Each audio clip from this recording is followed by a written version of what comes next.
I'm Lyle Cesar. I am John. I'm Mr. Marion, and I'm Savannah Emanulia, and we are from Negros Occidental High School Senior High, and we would like to make an interview about your profession in our line of our strand, Grade 11 STEM Kindness, as our performance does in Empowerment Technology. This interview will help grade 10 students to get to know about your profession and to help them guide on what strand has incoming grade 11 students. Can you tell us about yourself? Okay. So my full name is Engineer Wayne Krista Gaston, and I'm a graduate of Mechanical Engineering. Can you tell us your profession? Okay. So I'm a graduate of Bachelor of Science in Mechanical Engineering, and I passed the board as well, and I'm a registered mechanical engineer. Also, I am currently taking up Master's in Management. For the next question, what are the different things that you are doing right now? If you'll make that short, what is your job description? Okay, so I'm a property manager, and my day-to-day daily routine is that checking the operations of the entire building since I'm handling an office building. So the office building that I'm handling currently in Cebu is we have a lot of BPO clients. So when you say BPO clients, that's call center. So they are all caretakers, and we need to make sure that they have enough power supply, water supply, and most especially the maintenance of the entire building is really up and running smoothly. So our day-to-day basis on that is we have our maintenance routine. I'm also handling or managing the entire staff or the admin group of the building itself. So the nature of my job is real estate management services.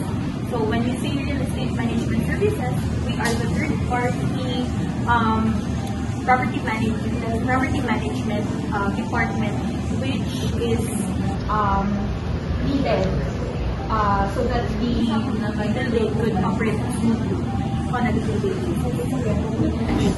Can you tell us what are the challenges encountered in your chosen profession? Okay.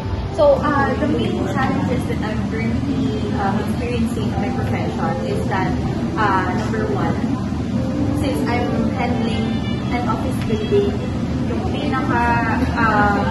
pinaka-issue talaga doon is meetings.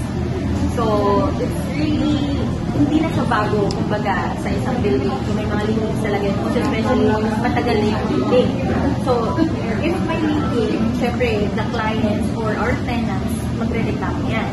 So, if magre-reklamo sila, we need to address that ASAP. So, we have our MSAs or the multi-skill technicians. They are the one who's handling those issues. So, hinahanap nila kung saan ang galing yung meeting. So, that's the number one challenge. Number two challenge is that, syempre, I'm handling an office building. So, sa office building, we have elevators. So, if mat-down yung elevator, that's really a big issue on an office building. It's because we're serving 16 floors. So, if you're serving 16 floors, and then the BPO tenants are having a foot traffic. When I say foot traffic, that's their agents. Diba call centers, they have agents. So, the foot traffic on just one night, say for example, the shift will be 10 p.m. to 7 a.m. They are having like 2,000 foot traffic or 2,000 employees per night. So, we have 8 elevators serving low zone and high zone. So, for the high zone, we have 4 elevators.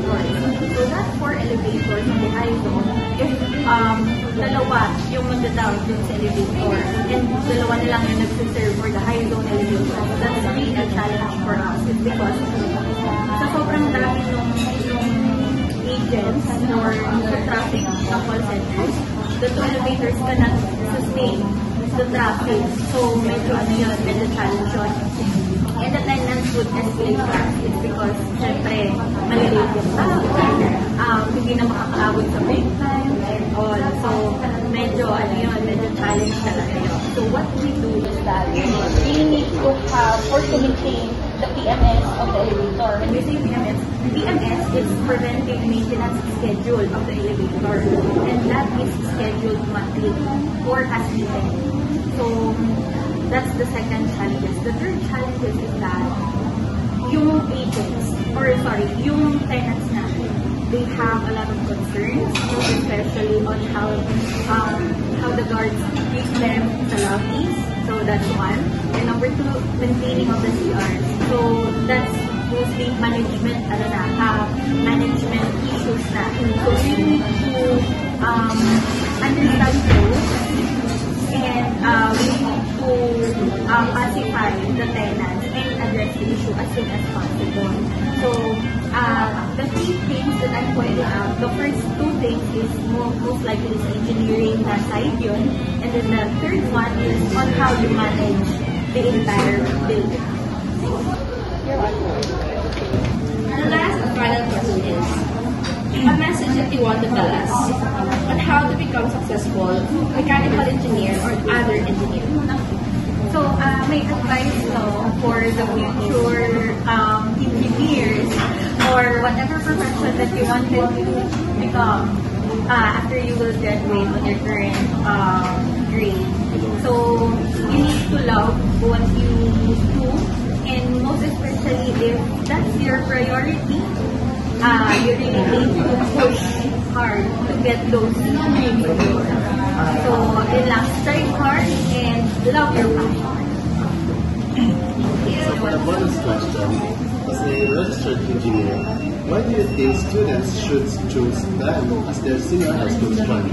That's a very good question. So, I encourage students to choose STEM as their course or syllabus right now, because engineering is a really noble profession, and engineering is really in demand nowadays. So, dumadami yung buildings natin, most especially here sa Visayas, sobrang dami na. And it's really a demanding course, not only sa Philippines, also abroad.